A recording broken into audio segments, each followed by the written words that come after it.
राजेश पाटील. धन्यवाद अध्यक्ष महोदय.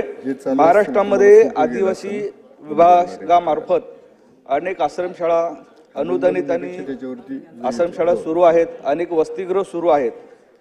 परंतु या ठिकाणी शिक्षण घेत येणारे आदिवासी विद्यार्थी व विद्यार्थिनी यांच्या शिक्षणाच्या बाबतीमध्ये नियोजन करणारे शिक्षक आणि कर्मचारी यांच्यावर खूप मोठी जबाबदारी असते आणि मंत्री महोदयांना हे अतिशय चांगल्या पद्धतीने कल्पना त्याची आहे की शेवटी आदिवासी समाजाची मुलं आणि मुली यांचं शिक्षणाची एक दर्जा वाढवायचा झाला तर चांगले शिक्षक आणि शिक्षकेतर कर्मचारी तिथे कायमस्वरूपी नियुक्त असणे खूप महत्त्वाचे आहे.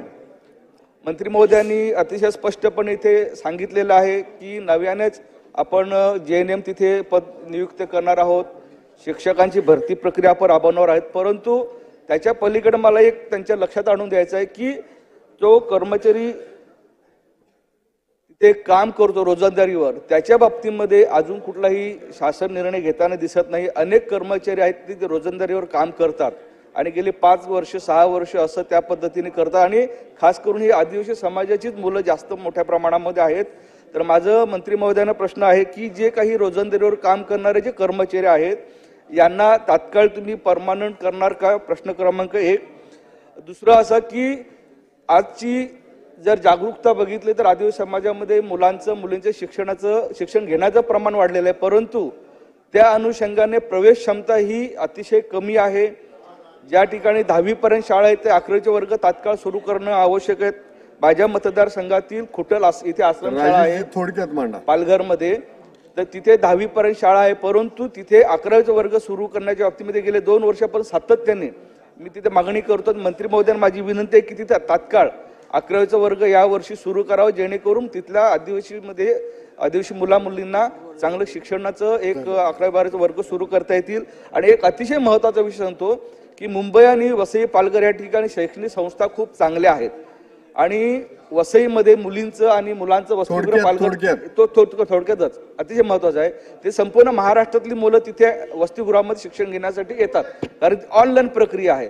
तर माझं प्रश्न असा आहे, मागणी आहे की या पालघर जिल्ह्यामध्ये वसई तालुक्यामध्ये आणि पालघर तालुक्यामध्ये आदिवासी मुलांसाठी आणि मुलींसाठी नवीन क्षमता वाढवून 1000 विद्यार्थ्यांना आणि विद्यार्थ्यांसाठी वसतिगृह चालू केल्यास इथे मुलींची चांगली सोय शिक्षणाची होईल. तर हे नव्याने याच्या बाबतीमध्ये शासन सुरू करणार काय? हा माझा तिसरा प्रश्न.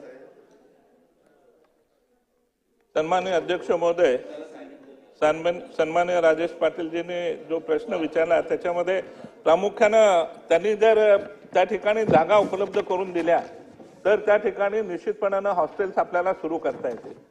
कारण त्या भागामध्ये जागा आपण शोधतोय, जागा मिळाल्या नाही म्हणून त्या ठिकाणी आपण त्या पद्धतीने देऊ शकलो नाही.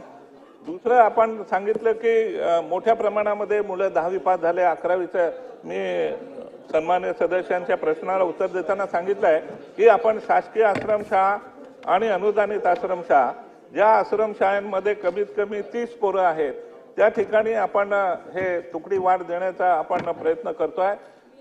सुरुवातीला आम्ही असं ठरवलं होतं की 40 ज्या ठिकाणी मुलं आहेत त्यांना आपण तुकडी वाढ देऊ, तशा पद्धतीच्या 44 तुकड्यांना वाढ दिले. त्याचे आदेश मी आता आचारसंहिता संपली का त्याचे आदेश काढतोय त्यांना तुकडी वाढ देण्याचा.